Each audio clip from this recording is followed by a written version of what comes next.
Olá, meu querido amigo, minha querida amiga, sejam bem-vindos à nossa primeira aula de Direito Tributário para este curso básico para a área fiscal. Eu sou o professor Eduardo Sabag, eu sou professor de Direito Tributário e hoje nós vamos enfrentar o tema de abertura do nosso curso, imunidades tributárias. Vamos aqui já para os nossos slides. Direito Tributário, Eduardo Sabag. O nome do curso, Curso Básico para a Área Fiscal. O que mais? Temos aí sempre um pouquinho do nosso currículo, é o padrão das nossas aulas, esses slides sempre inauguram o nosso encontro. Temos aqui a matéria que nos cabe nas 6 aulas. Veja que lá em cima, ó, nós já vamos vencer o tema das imunidades, tá joia? Legal. E aqui, portanto, a indicação, aula 1/6, imunidades tributárias, tá bem? Então sejam todos muito bem-vindos e vamos curtir esse tema das imunidades. Antes de começarmos a ler os slides e falar sobre eles, você deve saber que o tema das imunidades faz parte de todo o livro de direito tributário e costuma ocupar um capítulo do livro, imunidades tributárias, né? Esse é um tema que está na Constituição Federal. Porque quando nós formos estudar um tema de direito tributário, é muito importante você saber se ele é um tema que está na Constituição ou se é um tema que faz parte, digamos, do CTN. Imunidades tributárias faz parte da Constituição. Tá legal? Basicamente, na Constituição, nós temos um trio, um tripé.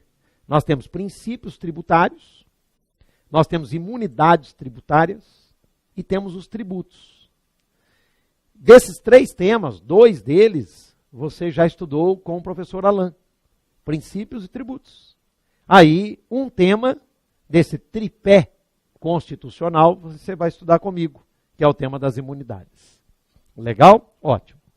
Professor, imunidade tributária vem a ser o quê? Então, antes de lermos aqui, prepare-se para o conceito. A palavra imunidade significa que algo ou alguém estará imune a. O que é estar imune a? Estar protegido de. O qualificativo que acompanhou esse substantivo é tributária. Então, já sabemos para onde estamos indo. Imunidade tributária significa dizer que algo ou alguém estarão protegidos de tributo, estarão guarnecidos da tributação. Então, quando nós encontrarmos uma imunidade tributária, e agora com rigor podemos falar uma norma de imunidade, uma norma, que chamamos norma imunizante, norma imunizadora, norma imunitória, você vai saber que aquela norma está protegendo alguém, João, Maria, Pedro, ou uma pessoa jurídica, ou está protegendo uma coisa. A palavra coisa no direito, ela é técnica, está protegendo um bem, um bem. Então você vai conhecer nessa matéria linda, linda, com a qual você vai trabalhar muito como auditor fiscal. Eu falo isso porque eu meço o seu trabalho a partir do meu como advogado. Então eu atuo demais nessa área aqui, na imunidade. Sou procurado até como advogado para atuar nessa área, que é a minha especialização, fruto dos meus estudos, de doutoramento, tudo. Então o que acontece? Você vai atuar muito nisso aqui. Então você vai aprender comigo para passar na prova e depois para atuar. E vai conhecer pessoas e coisas que estão protegidas de impostos. Muito bem. Então, feito esse aquecimento, eu já tenho condições de lhe sugerir um conceito. Então, nossa sugestão de conceito para imunidade tributária. Abrindo aspas, eu disse, norma constitucional de exoneração tributária, que justificada no conjunto de caros valores, caro aí é no sentido de importantes, né? Importantes valores proclamados na Carta Magna. Carta Magna é a Constituição nossa. Inibe negativamente a atribuição de competência impositiva, e credita ao beneficiário o direito público subjetivo de não incomodação perante o ente tributante. Eu tirei da nossa obra, 2019, 11ª edição, Manual da Saraiva. Muito bem. Aí você vai me perguntar, mas professor Sabag, eu preciso decorar esse conceito? Não é decorar, mas é muito importante que você tenha um conceito de imunidade para a primeira fase e principalmente para uma segunda fase, porque se cair o tema das imunidades, você vai ter que conceituar o Instituto. Então, aqui dentro estão os principais elementos conceituais. Tá? Então, vamos reler e, de repente, já começar a bater papo acerca de cada pedacinho do conceito. Ó. Norma constitucional. Então, eu vou chamando a sua atenção. Olhe para mim. Se a imunidade é uma norma constitucional, significa que eu só encontrarei imunidade na Constituição. Fácil demais. Vou encontrar imunidade numa norma infraconstitucional, numa lei ordinária, numa lei complementar, numa medida provisória, numa portaria, numa circular, numa instrução normativa? Não. Você só encontra imunidade na Constituição. Estamos bem? Por isso que é norma constitucional, não é norma infraconstitucional. Show? Beleza? Vamos avançar. Norma constitucional de exoneração tributária. Perfeito. Você já tinha sido preparada por mim, quando eu mostrava que ser imune a é ser protegido de. Então, se eu estou falando de imunidade tributária, eu estou falando em exoneração tributária. Aquela pessoa que é imune, ela não vai meter a mão no bolso para pagar, porque ela é imune. Aquela coisa, aquele bem que é imune, sobre ele não vai haver a incidência do tributo. Então é exoneração tributária. Tá show, tá tranquilo. Se quiser uma outra expressão, podemos falar norma de não incidência tributária, muito legal também, as bancas usam. Norma de não incidência. Tá ótimo. Então você está percebendo que eu estou pegando os pedaços do conceito, estou abrindo para você. E depois tudo que eu falei eu já digitei. Você vai ler comigo. Estudar comigo é puro conforto. Eu já digitei tudo para você. Você só tem que olhar, aprender com o gesto, com a voz, e depois curtir os slides que já estão prontos. Você pode fazer alguma anotaçãozinha aí no teu caderno. Imagina, meu aluno do passado tinha que escrever tudo que eu falava, tudo. Hoje eu já escrevi tudo. Está tudo digitado. Os tempos ficaram mais confortáveis para vocês. Tá bom? Vamos adiante. Norma constitucional de exoneração tributária que, justificada no conjunto de caros valores proclamados na Carta Magna. Vamos entender. O que significa caro valor? Até uma expressão própria do português jurídico. Caro valor é no sentido de importante valor. Então, a norma de imunidade, ela está justificada em importantes valores. Porque a regra é a da incidência, obviamente.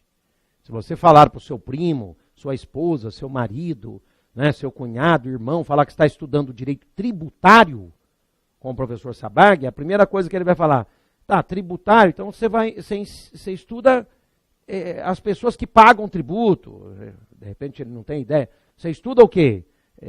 A tributação. E na visão leiga desse interlocutor, ele teria acertado, ela teria acertado. Porque estudar tributário, a regra é a incidência. A nossa matéria é exatamente estudar a incidência do tributo. Agora, o que você está aprendendo na aula de hoje são normas de não incidência. Então, essa norma de não incidência, que é uma norma de imunidade, ora bolas, para ela existir, ela tem que ter um motivo muito relevante. Então, o constituinte, ele lapidou uma norma de imunidade baseado em um importante valor. Valor. Que valor é esse? Por exemplo, você vai estudar hoje comigo que as igrejas não gastam dinheiro com impostos. Elas são imunes. E aí, como que eu detecto o valor? É sempre perguntando, por quê? Olha que beleza, por quê? Aí você sabe o valor. Por quê? Porque existe, você estudou com o seu professor de Direito Constitucional, a liberdade de credo no Brasil. a liberdade de culto, a liberdade de crença. Então, o constitucionalista não poderia dar com uma mão e nós, em direito tributário, retirarmos com a outra. Se existe uma liberdade de culto, é natural que o Estado se exima de cobrar impostos das igrejas. Pô, é óbvio. Então, sempre vai ter esse jogo. Quando você vir, no bom português, olha as dicas de português bombando, quando você vir, se falar quando você ver é nota 0, hein? Quando você vir uma norma de imunidade, você vai ter que sempre buscar o valor. Qual é o valor que foi justificado? Ali, o valor, no caso da imunidade para templos, é a liberdade religiosa. No caso de imunidade, né, para as entidades políticas, que não podem cobrar impostos umas das outras, que você vai ver a tal da imunidade recíproca hoje ainda, é a federação, é o pacto federativo. Então, para cada historinha vai haver um valor. Então, no seu conceito tem que ter isso, obviamente. E no meu, né, eu trouxe a sugestão. Olha lá, segunda linha. Norma que justificada no conjunto de caros valores proclamados na Carta Magna, inibe negativamente a atribuição de competência impositiva. Aqui nós temos que bater um papo. O que é isso? A norma de imunidade inibir negativamente a atribuição de competência impositiva. Deixe-me explicar. Olhando para mim, relaxa as mãos aí. A norma de competência é a norma de criação do tributo. Ela habita a Constituição, e na Constituição nós temos essa outorga às entidades políticas para que estas criem tributos. Está lá escrito assim: compete à União instituir o imposto sobre a renda. Isso é uma norma de competência, está na Constituição. A norma de imunidade inibe negativamente essa norma de competência. Ou seja, olhando para as minhas mãos e entendendo, ó, norma de competência, ó, para cima, norma de imunidade, para baixo. Uma é a face negativa da outra. Então, a norma de imunidade, ela também habita a Constituição, como a norma de competência, mas uma é a face negativa da outra. Por isso que você pode enfrentar concursos, né, que tragam a seguinte frase correta: a norma de imunidade é uma norma de incompetência tributária. Ó, coisa linda. Norma de imunidade é uma norma de incompetência, claro. Porque a norma de competência está na Constituição, olhando para a minha mão. Está na Constituição. É a norma de outorga, né, que o Constituinte oferta às entidades políticas para que estas instituam os tributos. Está lá. Compete ao município instituir o IPTU. Compete ao Estado instituir o IPVA. Compete à União instituir o imposto de renda. Norma de competência. Constituição. Na mesma Constituição, hierarquicamente no mesmo patamar. É isso que você tem que saber, olha. Temos a norma de imunidade, que é a face negativa da norma de competência. É isso que vem na tua prova da área fiscal. São perspectivas de alto nível. Não fique achando que a frase lá é infanto-juvenil. Norma de imunidade, né, aquela em que o tributo não incide, isso aí já foi. Isso é passado. Hoje você pega os itens, as assertivas, são de alto nível. De alto nível. Então você tem que ter uma percepção mais densa. Vamos então com essa cautela, que aí vocês vão se dar bem em tributário na prova da área fiscal. Tá joia? Só para você ter uma ideia, o mesmo nível da aula que eu dou para a magistratura, eu dou para vocês. Só para você sentir o drama. Não tem diferença nenhuma. Tá? Porque a prova ela acaba sendo, às vezes, com questões mais difíceis que os meus alunos da magistratura. Então, se anime, venha comigo, tá? Pegue essa vontade toda de aprender que você vai estudar bem. E se depender da minha energia, nós estaremos sempre em alto astral e motivados. Tá bom?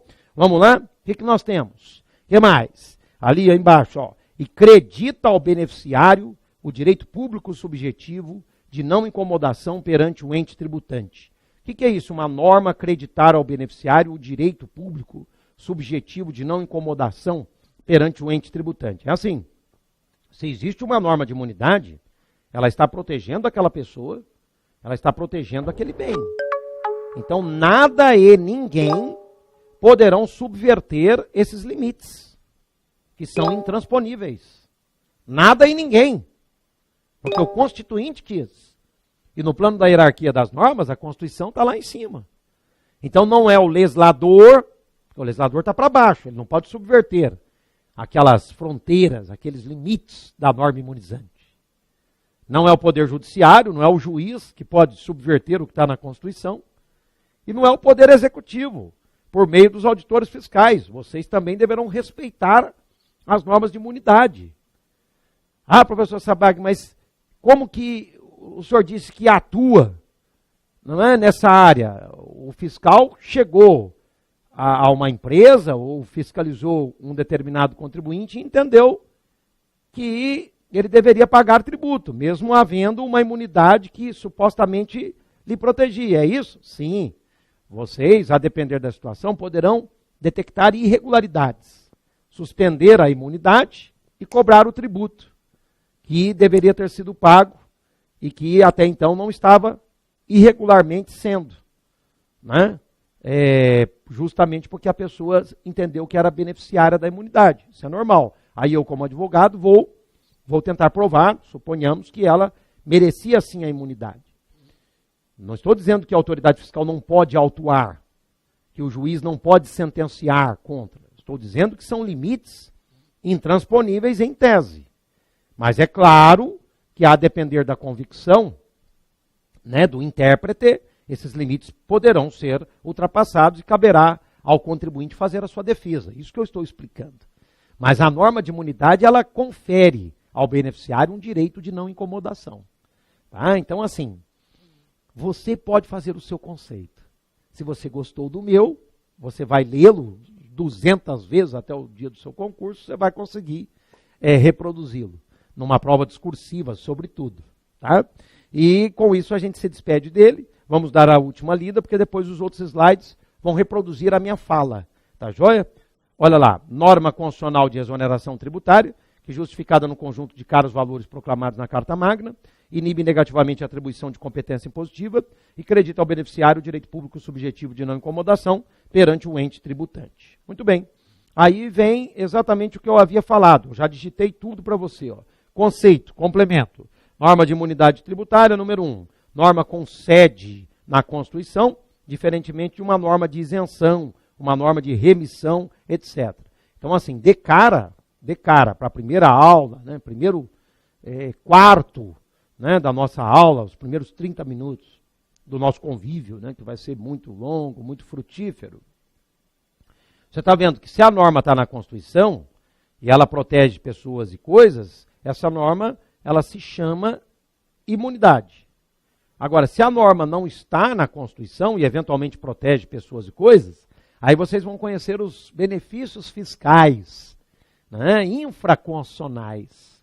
Aí você tem a isenção, você tem a remissão com 2 S's.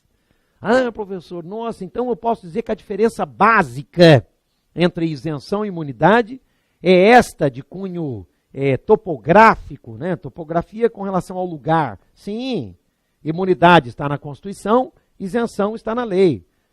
Isso aqui é a diferença básica, não é a diferença totalizante, é básica, para você começar bem, né, como fiscal. A imunidade, você vai estar olhando para a Constituição. Isenção, você vai estar olhando para uma lei. E o efeito prático, uma vez o concurso pediu, quero saber o efeito prático, é o mesmo. O concurso mostrava, então, o efeito prático é o mesmo. Só que a imunidade está na Constituição, a isenção está na lei. Fechou? Que bom. Vamos lá. 2. Norma de exoneração tributária, quer dizer, não incidência tributária, eu já havia usado a expressão.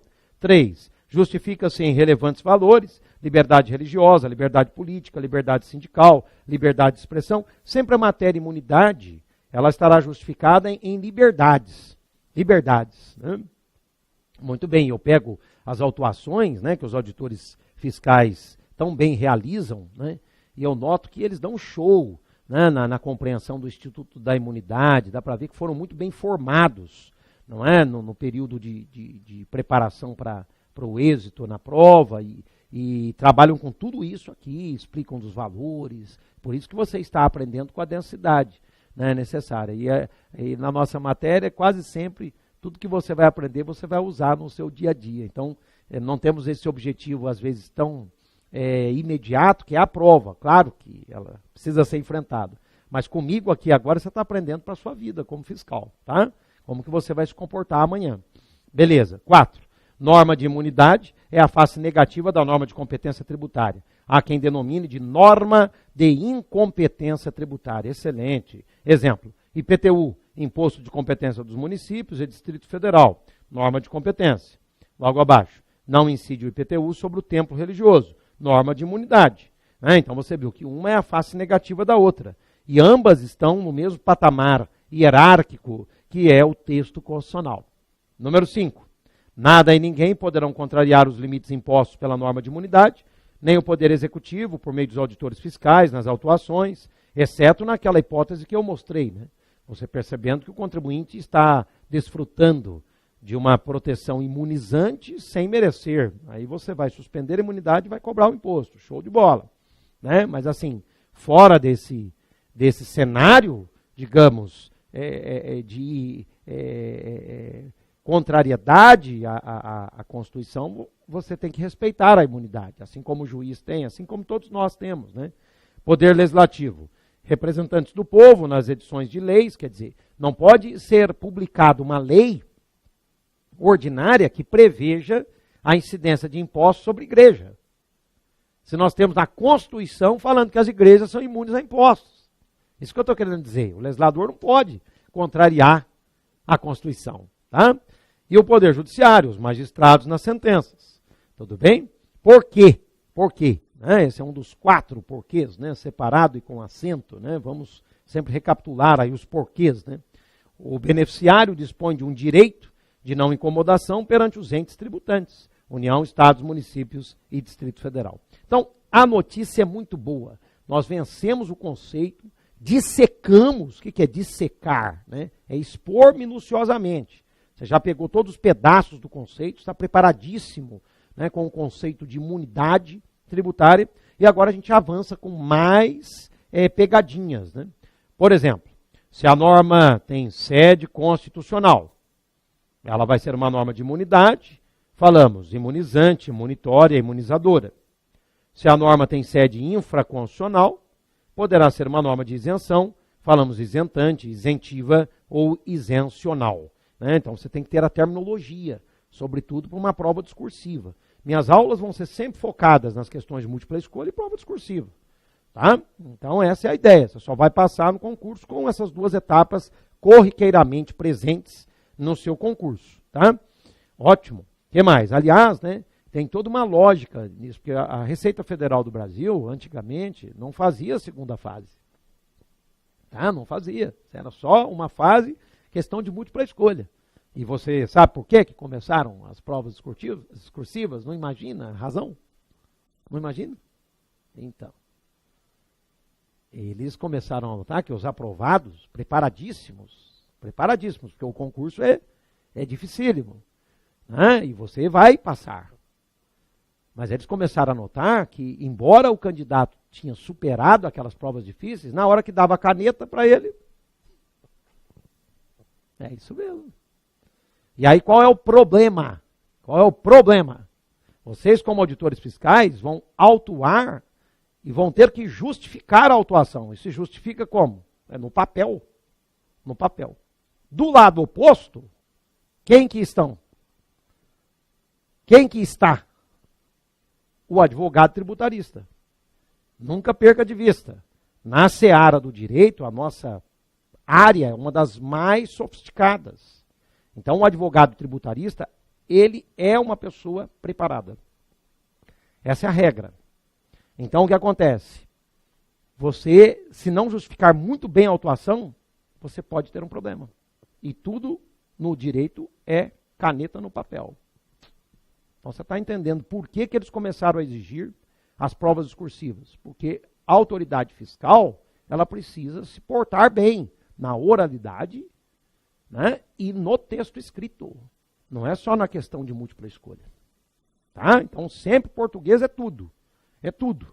Tá joia? Então, vamos sempre ficar de olho. Eu sou suspeito para falar, porque ensino, né, lido com português, mas aqui fica o recado para explicar por que eles começaram a exigir o português nas provas discursivas. Tá?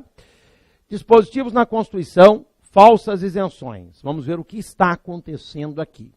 Nós temos o artigo 195, parágrafo 7º da Constituição, está lá em cima em vermelhinho. E logo abaixo nós temos o 184, parágrafo 5º da Constituição. Antes de lermos os artigos, você está percebendo algo curiosíssimo. Você está vendo a expressão são isentas de nos dois dispositivos. Tá? Então olhe para mim. Como que pode? Se os dois dispositivos estão na Constituição, eles trazerem a expressão são isentas de. Se a gente aprendeu que isenção habita o universo infraconstitucional. Então, aqui houve uma impropriedade terminológica. A gente fala, houve um vacilo, houve um cochilo do legislador. No lugar de escrever são imunizar, ele escreveu são isentas de. Professor Sabag, quem disse isso? Não, toda a doutrina, todos os estudiosos dizem, por isso que você tem que ler livro, para conhecer os estudiosos. Toda a jurisprudência, né, no universo do judiciário, nós temos STJ, temos STF. E aí, esses tribunais formam a jurisprudência, que vai ser bastante cobrada na sua prova. Eles já olharam para esses dois dispositivos e já disseram, olha, aqui nós temos verdadeiras imunidades. O que o seu concurso faz? O seu concurso reproduz os artigos, como aqui estão, e pergunta se aqui nós temos isenção ou imunidade. O que você vai responder? Imunidades. Imunidades, tá bem? De acordo com STJ, de acordo com STF. Aí eu me recordo numa aula para fiscal, quando eu falava STJ e STF, aí um aluno falou, professor Sabag, mas cadê a súmula? Então é muito interessante essa pergunta, que a gente nota que vocês precisam da gente, sobretudo quem não é do mundo do direito. Quando eu falo STJ e STF, não necessariamente vai ter súmula. Isso é a orientação jurisprudencial. Quando houver súmula, eu vou dizer. Olha que interessante.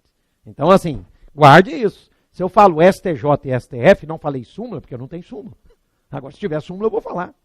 Beleza? Então, como que cai na tua prova? Nossa, já cansei de ver testes da Receita Federal assim, lá, a prova da ESAF, né? Ó, segundo o STJ, vírgula, não tem súmula. Ele quer ver se você conhece a jurisprudência. Estamos bem? Então, isso daqui, ó, para você saber, é todo mundo. Quem que seria todo mundo? Ó, STJ, STF e doutrina majoritária.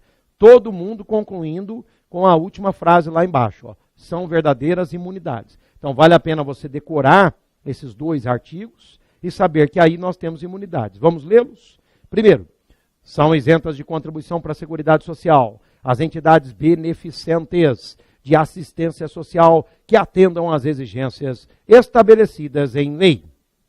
Então, esse primeiro caso vai ser detalhado ainda hoje. Você está vendo entidades beneficentes. Olha o bom português, não existe beneficiente no planeta Terra. É beneficente. Beneficente. Beleza. Então, as entidades beneficentes, elas não gastam dinheiro com contribuições da Seguridade Social. Excelente. Isso daqui é uma verdadeira imunidade. Né? Ainda que o comando traga a equivocada expressão, são isentas de. Outra, são isentas de impostos federais, estaduais e municipais as operações de transferência de bens imóveis desapropriados para fins de reforma agrária. Então, ele pode contar na sua prova uma historinha em que houve a transferência de bens imóveis, né, em desapropriação para fins de reforma agrária e perguntar, então, vai incidir aqui o ITBI? Aí você vai falar, não vai incidir o ITBI. ITBI é um imposto municipal, aquele imposto que incide sobre a transmissão de bens imóveis. Não vai incidir o ITBI. Aí a banca preparada, né, vai perguntar o quê? Então, isso aí é imunidade ou é isenção? Resposta, isso é imunidade. Ainda que o comando, e você vai ter que se lembrar dele, obviamente, que eles deverão não citar o artigo 184, parágrafo 5º, você tem que se lembrar, este é um comando de verdadeira imunidade e não de isenção.